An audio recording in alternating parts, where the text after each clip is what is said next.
Ako si Maria at ito ang aking kwento.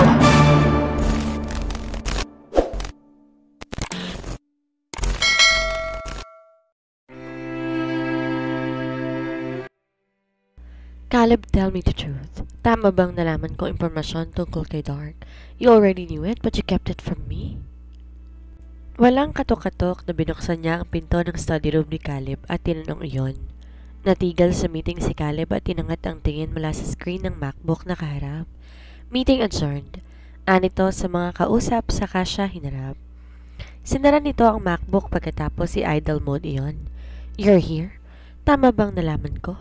Imbes iyon ang tanong niya. Parang wala lang na tinango ni Caleb ang ulo na ikinasinghap ni Ira. Halos 2 taon na ang lumipas ngunit ngayon niya lang nalaman ito. It's because you're busy with your training in HQ.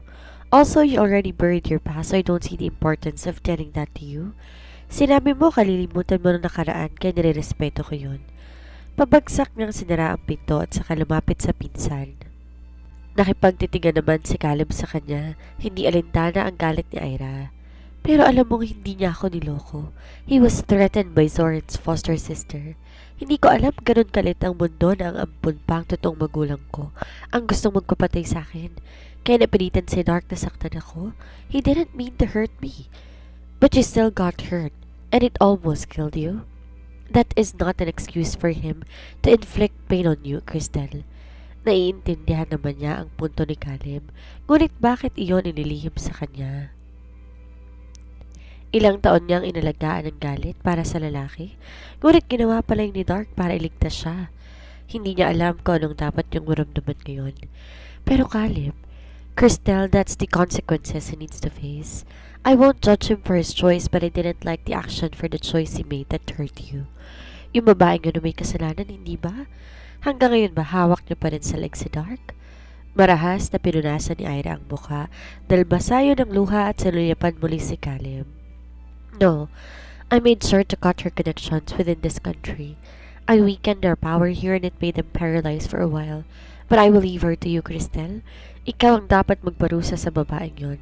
I got your back, so do what you need to do to her. Sa narinig natuwa si Ira. Naiintindihan siya ni Caleb. Humugot siya ng hininga at pinakawalan iyon. Bigla, naisip niya si Zoran. What if? What if? Bumaling siyang muli kay Caleb at nagtanong. May kinalaman ba si Zoran sa paglilihim mo sa akin? Di na nagulat si Ira nung tumango si Caleb. Ira continued to investigate what happened to Dark after she was declared dead, while also confronting Zoran why he lied to her. Sinabi ni Zoran na ayaw na nitong ma-associate pa siya sa lalaking yun dahil walang mabuting dulot kung may connection pa siya kay Dark. Zoran also pointed out that Alexia won't give up on Dark and it may harm her, so he promised to keep Ira away from the trouble. Nagkasamaan sila ng loob ni Zoran dahil doon. Siya, bumalik sa pag-iimbestiga at ito naman hindi siya madalas kibuin, ngunit ito ang nag-aalaga kay Arcos. Dahil busy si Ira sa pagmamanage ng oras, dahil may training siya at binabantayan ang bawat kilos ni Dark, di sila gaano nakapag-usap ng kapatid. Sa pag-iimbestiga niya, nalaman niya na hindi pala tinigil ni Dark ang pagsuporta sa ospital ng lola niya. Maging ang pagpapalibing dito at si Dark din ang nagpakulong sa adoptive father at stepmother niya. Sa tulong din ng mga kakilala ni Dark, pinabagsak nito ang kumpanya ng pamilya ng gym na iyon at ngayon, halos mamalimos na lang sa kalsada ang pamilya nila. Ira thought that her family did those things and punished those people, but Dark was one step ahead. Sinarado ni Ira ang hawak na folder na iniabot ni Antigon sa kanya, tsaka sinulyapan si Caleb na ninalaro ang anak niyang si Arcos. Pinapakain ni Caleb ngayon ang baby ng solid food dahil po pwede nang kumain si Arcos. Anong pinapakita mo kay Arcos? Nakita niya kasi na may hawak itong cellphone at tutok ang atensyon ng anak doon. I'm showing him his father. Kwento nito. Napanganga si Ira at mabilis na tumayo sa pagkakaupo at balak sanang kunin ang cellphone ni Caleb nung iiwas ng pinsan nito. Bakit? Arcos needs to know him. Why are you like this when you're collecting all of his photos? Nakita kong kwarto mo puno halos ng litrato ng asawa mo. Namula ang magkabilang pisngi ni Ira sa hiya, kaya pinaikutan niya ng mata ang lalaki. Pero bata pa si Arcos, bawal sa gadget ang baby ko? Sagot na lamang niya. Hindi siya pwedeng tumanggi na hindi siya nangongolekta ng photo ni Dark dahil gawain naman niya talaga iyon. Excuses. Caleb mumbled that made Ira glared at his way. Caleb just smirked at her. Caleb wiped Arcos' hands because it's dirty from holding the carrot cake Arcos was eating, and when Caleb was done, he glanced at Ira. May tao na nasa underground cell. Tell me, did that person hurt Dark that made you beat up that person? Natigilan si Ira nang ma-realize ang tanong nito. Yung tao na nasa underground cell ay yung taong muntik na makasaksak si Dark nung pauwi ito. Mabuti't nakatakbo si Dark palayo matapos suntukin ang magnanakaw na yon. Doon siya nagkaroon ng pagkakataon na kunin ng lalaki, bugbugin, at ngayon nga dinala niya ito sa underground cell para malaman kung coincidence lang ba ang lahat o kung may nagutos pa dito. She's been silently watching and guarding over Dark while she's investigating, but she did not have the confidence to get close to him. Do you want to let him know you are alive? Agad siyang umiling, ngunit pagkaraan ng ilang sandali tumango siya, pero agad ding umiling. She didn't know the answer. Caleb sighed and patted Arcos back. Tahimik na nagmamasid si Arcos sa kanila at pagkatapos sumandal ito sa tito. Kung kaya mo siyang patawarin sa mga nagawa niya sa'yo, sino ako para pigilan ka? Malaki ka na, Cristel, kaya kung ano man ang magiging desisyon mo, susuportahan kita. But can I ask for a favor? Ano? Unti-unting umangat ang sulok ng labi ni Caleb. If you're ready to see him, introduce yourself to him as Cristel and not as his wife. Tingnan natin kung magiging tapat ba siya sa'yo o mahuhulog siya sa bago mong pagkatao. What? Anong balak mo? Nagkibit balikat ito. Gusto kong malaman kung tama bang ipagkatiwala kita sa kanya. Oras na makapasa siya, I won't interfere. Ako rin mismo ang bahala kay Zorin. Pero kung magkamali siya ng desisyon, tulad ng dati, iiwan mo siya at kalilimutan. Are you willing to take risk, Cristel? Kinagat ni Ira ang pang-ibabang labi, ngunit tinango ang ulo makalipas ng ilang segundo. Nang matapos si Ira, magbalik tanaw at masabi ang ilan sa mga napagdaanan niya kay Dark, kinabig siya nito para yakapin ng mahigpit. Muli na namang nabasa ang balikat niya at nagsumiksik si Dark sa kanya. Parang takot ito na pakawalan siya. Dark, ayos na ako. Hindi na ako aalis muli, okay? You don't have to worry. Umungot din si Arcos na buhat ni Dark dahil naipit ito nung kinabig siya ng yakap ng asawa. Bumitiw siya kay Dark at kinuha nito si Arcos. Ang anak niya ngayon ang hinahaplos-haplos niyang likod para makabalik ito sa pagtulog. Dark shifted from his seat and adjusted it to make way for her. Nung maayos siyang makaupo habang buhat pa rin ang mahimbing na si Arcos, umupo sa likod niya si Dark at pinalibot nito ang dalawang braso payakap sa kanya. I'm sorry if I'm not on your side when you're suffering, wife. I will forever regret the choice I made back then. If only I think of a better solution, you and our son won't endure agony and pain. I am so sorry. Ira leaned her weight on Dark's and he secured them while he also leaned on the sofa bed where they were sitting.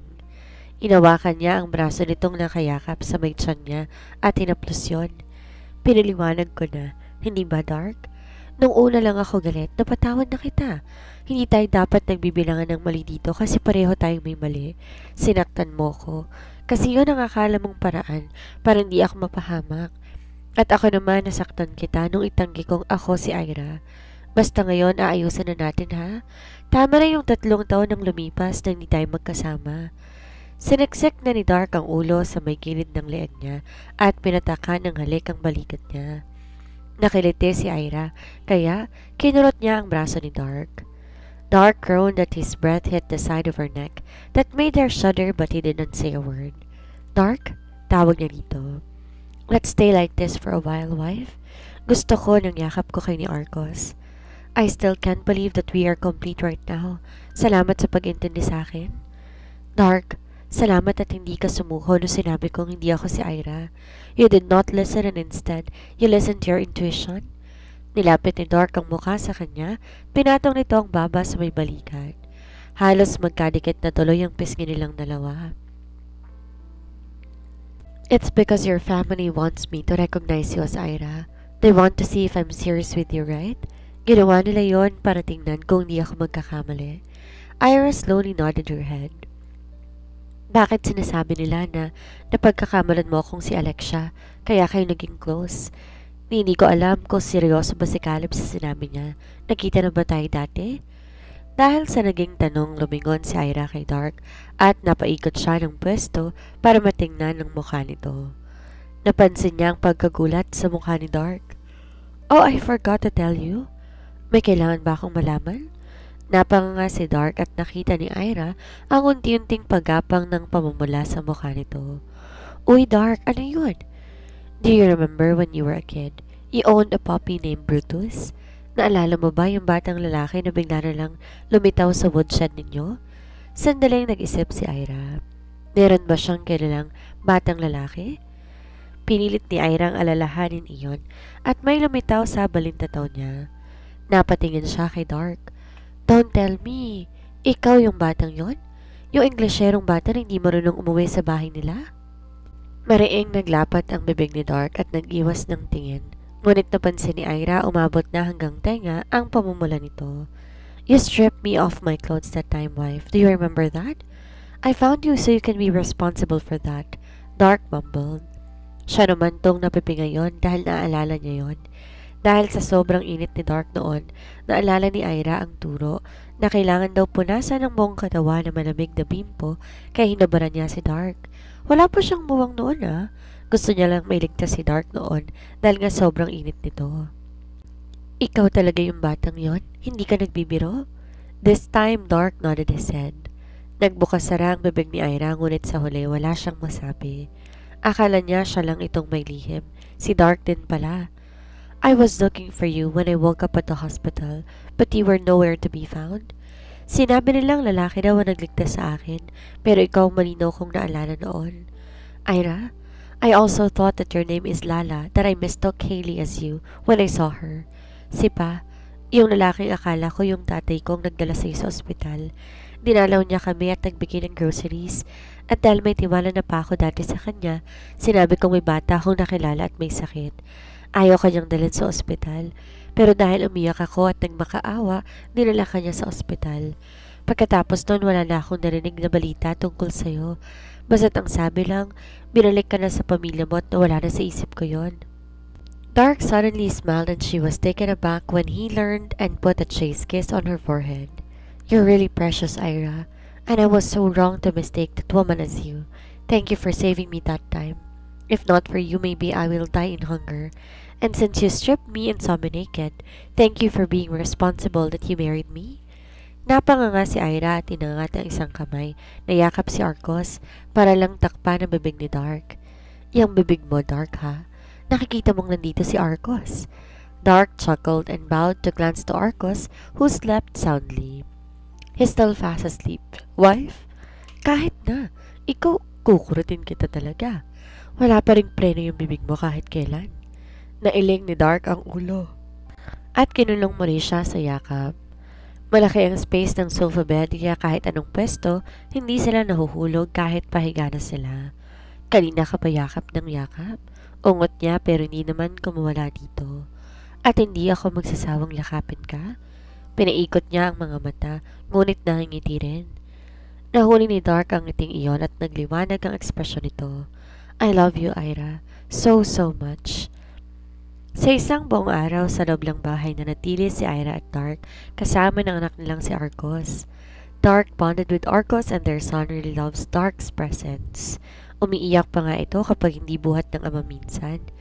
Kahit bata ito, gustong kurutin ni Ira ang hita nito sa kakulitan.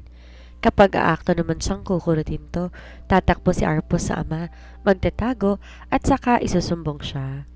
Si Dark pinagsasabihan siya na akala mo talagang inapi niya si Arcos. Napapanganga na lang talaga si Ira sa nangyayari. Napahawak pa siya sa dibdib dahil hindi siya makapaniwala na ganon si Arcos. She felt betrayed, okay? Kakikita pa lang nito kay Dark, pinagpalit kaagad siya. Parang di niya to inalagaan ha. Isa pa tong si Dark, pati siya napagalitan kahit na binibiro lang naman niya si Arcos. But on the other hand, she is glad that they are creating bonds with each other. Ilang taon din ang namiss nila at kahit wala man dapat na sisihin, nakalipas na yun at hindi maibabalik kaya naiintindihan niya rin kung bakit protective si Dark kay Arcos at mukhang i-spoil nito ang anak nila. Ngayon nga ay minamastan niya na naman si Dark na nagbe-bake ng banana cake para kay Arcos. Si Arcos nasa likod ni Dark, nakasakay sa freeloader child carrier na ikinabit ni Dark sa katawan. Habang nag-aayos si Dark, tahimik lang na nanonood si Arcos. Noong ilagay ni Dark sa tray ang cake at pinasok sa preheated oven, pumalakpak si Arcos. Ira saw Dark look back at their baby and he smiled sweetly. Kunin ko na si Arcos? Alok niya kay Dark. Umiling agad si Dark. No, I will take care of him. Just rest, okay? Rest. Rest. Wala na akong ginagawa, Dark. Ikaw nagluluto tapos ikaw rin nag-aalaga kay Arcos. Kahit nung ligo niya, ikaw nag-aasikaso. Pati paghugas ng pinggan, ayaw mo akong payagan? Nakapag-workout na siya at ngayon, naubusan na siya ng gagawin. Gustuhin man niya na makipaglaro kay Arcos. Ayon, ang bata. At mas gusto sa ama nito. Mahinang humalakak si Dark, hinubad ang apron na nasa katawan. Kinuha rin ito si Arcos sa likod nito at hinubad ang carrier bago naglakad patungo sa kanya. I told you, I can do it, so you need to. Napailing na lang si Ira. Sabi sa kanya ni Dark, maalam na raw to sa gawaing bahay kaya hindi niya na kailangan na kumilos. He will treat her like a queen and she thought that he's kidding. Tinatoo pala ni Dark iyon. Magrereklamo dapat si Ira nung may tumunog na cellphone. Di naman niya kinaya yun dahil tahimik ang cellphone na nasa bulsa niya. Napatingin siya sa cellphone na nasa bulsa ni Dark at dahil buhat nito si Arcos, hindi na naghintay pa si Ira na humingi ito ng tulong. Lumapit na siya at yumuko para kunin ang cellphone nito sa bulsa ng pantalon. Dahil lumapit, naamoy na ang natural scent ni Dark at ang bango talaga nito. Mamaya kaya na magkatabi sila, paano kung halikan niya kaya ito tapos masundan si Arcos? Pinutol ni Ira ang kalandian sa utak dahil may tamang oras para doon. Kinuha niya na ang cellphone at mabilis na inibot yon kay Dark. Dark picked up the call and turned the loudspeaker on. Kaagad narinig ni Ira ang boses ni Noel na parang galit. Maging si Arcos napatingin sa cellphone ni Dark na namimilog ang mga mata ng bata. You'd been missing for 4 days already, Wayne. May bala ka pa bang pumasok sa opisina? Marami ka nang pipirmahan dito at si Rizzo ang sumasalo ng gagawin mo. Damn! Imbes na kasama ko si Rizzo na uubos ang oras niya sa company mo, you better get your ass back here. I'm staying with my family. Then bring me to your company. And don't stay cooped up in your house. Please go back, Wayne. Are you planning on running away from your duties? With a blank look on his face, Dark cut the call. Natawa si Ira sa ginawa ni Dark. Baka sa mukha nito ang asar kay Noel. It's just been days since I took a leave and he's complaining. Di ko pa kayo nakakasama ng matagal. Mahinang tumawa si Ira. Iba na talaga itong Dark na kaharap niya ngayon. She remembered how he rarely took an absence from his work. Nung kasama niya to, madalas nagigising na lang siya, wala to sa tabi niya dahil sa daming inaasikaso. But now, babalik ka na sa trabaho? Tanong niya. Dark kissed Arcos' cheeks who was staring at both of them and then glanced at her. Can I not? Magsasalita sana si Ira nung may cellphone na namang tumunog. Nalaman niyang kanya yon nung mag-vibrate sa bulsa niya. Nung tingnan ng screen, HQ number ang naroon and she think it's Caleb. Mabilis niyang sinagot ang tawag. How's your stay with him? Did you enjoy it, Cristel? Yes. Nahihiyang aniya. Kung hindi dahil kay Caleb, baka hanggang ngayon, tinatago niya pa siguro kay Dark ang totoo. Kaya laking pasalamat niya at naamin niya na kay Dark ang isa sa lihim niya. If that's the case, then bring him and introduce him to the whole Legaspi clan, Cristel. Lolo cannot wait to meet him. Napalunok si Ira sa narinig. Bakit parang kinakabahan siya sa haharapin ni Dark?